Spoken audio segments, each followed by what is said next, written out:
Hey guys, welcome, and if you're new here, my name is Allison and I am a grad student here in Tokyo, and I have been studying Japanese for almost a decade, which is shocking because I'm still not that good, really. I am in 2 level.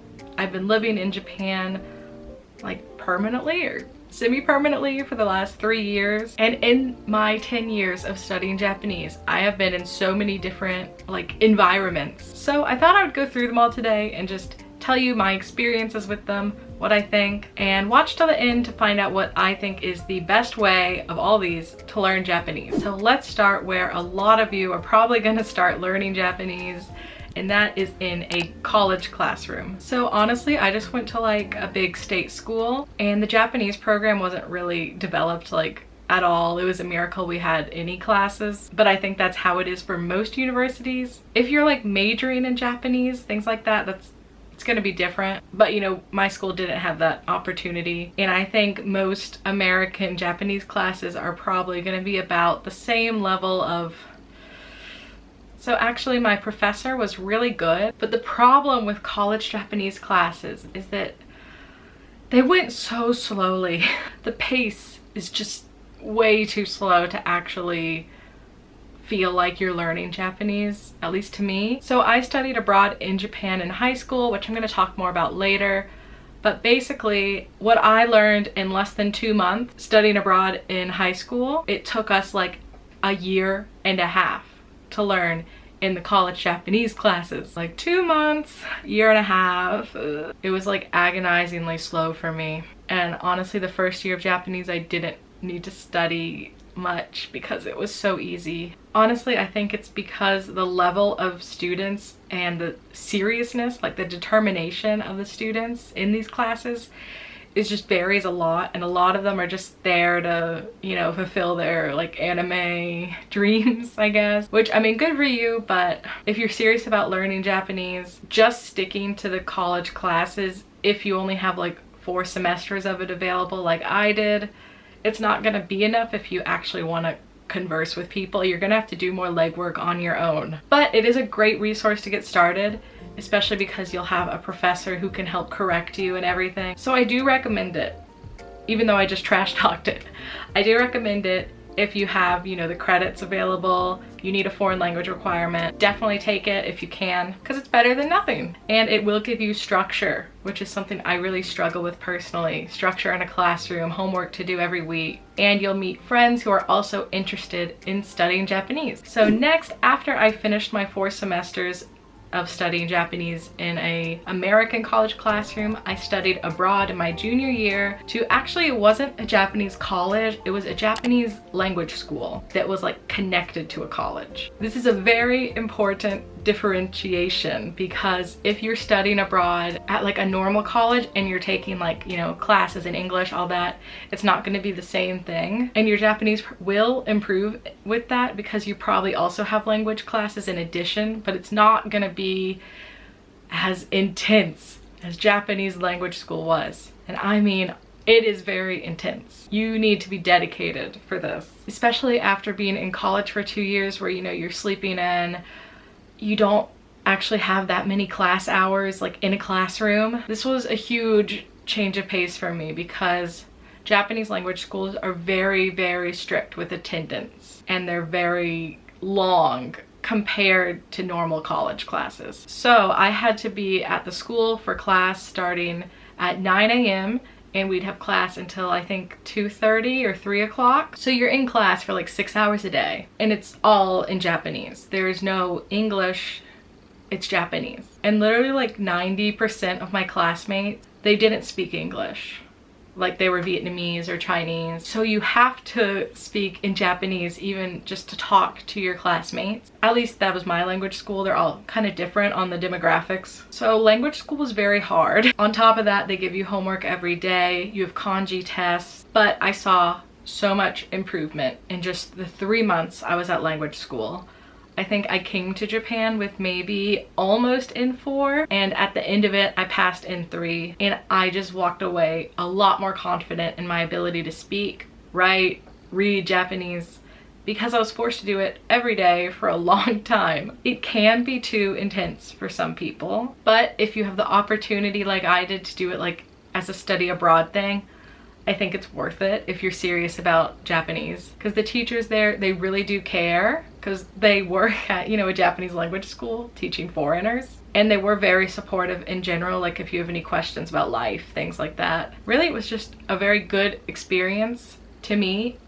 If you're serious about learning Japanese, there were other people there who really weren't serious. They were kind of just there for the visa. And these people basically couldn't speak Japanese. So really, you're gonna get out of it what you put into it. So next, I'd like to talk about immersion. And I have divided immersion into two different categories. So the first I am going to classify as full immersion. And that is what I did when I studied abroad in high school. It's a pretty long story that needs its own separate video. But basically, I went to the countryside of Japan. I spoke absolutely zero Japanese. Zero. Couldn't read hiragana. I don't know if I could even say Ohayou gozaimasu. My host family, a lovely pair of elderly Japanese people, spoke no English at all, just Japanese with a very thick elderly countryside accent. The students at the high school I studied abroad at, no English. So I studied abroad at like a commercial high school.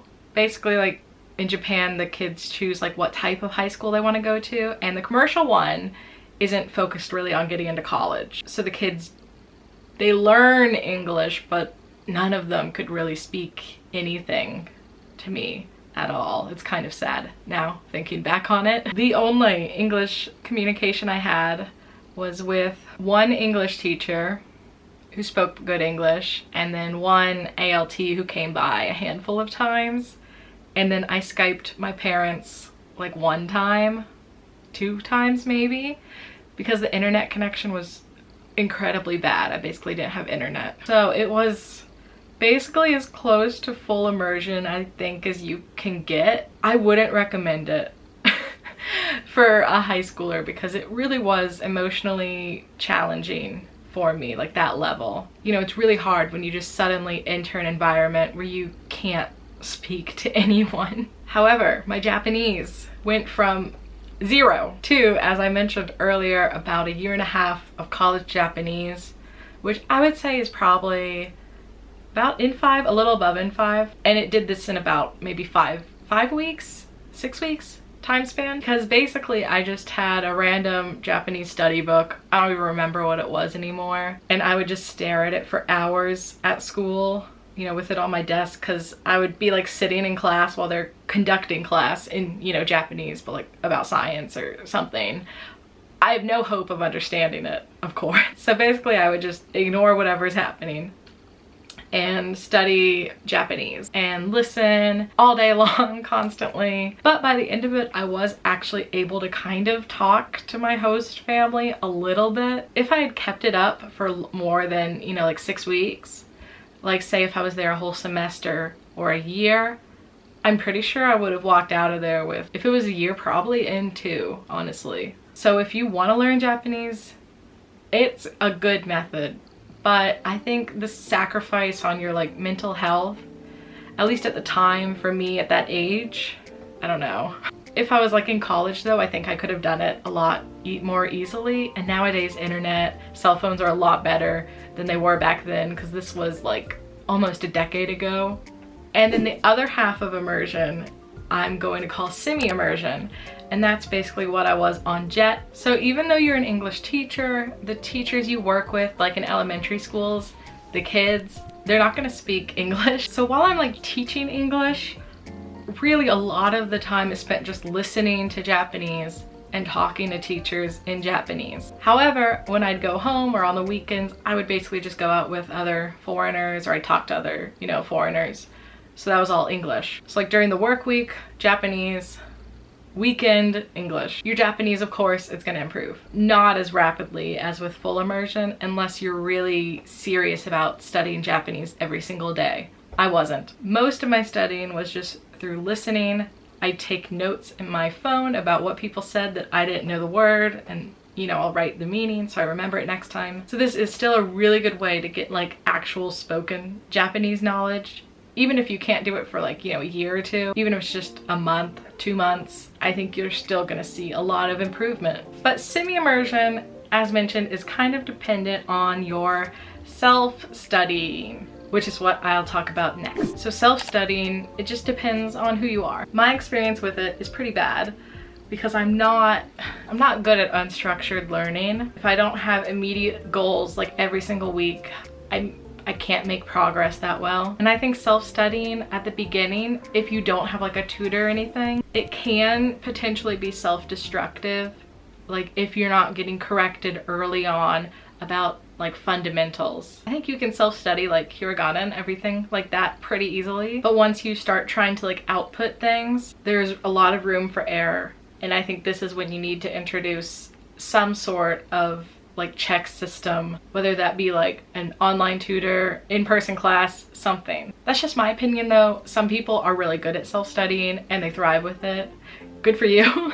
Not me. I'm self-studying right now and I'm not making a lot of progress. So I really would like to start going back to Japanese class at some point. So I think the best way to learn Japanese, at least for me, you know, it's gonna depend on who you are, but for me, I think language school is really where I learn the most. But I don't want to go back to full-time language school because that was crazy. So personally, I think just having set classes, preferably, however, more than once a week. I think once a week isn't really enough to learn the language unless you're like working full-time or something, you know, you don't have the time for it. But honestly, I do have the time if I make it. So I think like 2, maybe 3 times a week language class would be really good. Really just something where you're getting some structure in. And studying for the JLPT is a really good like flow in my opinion.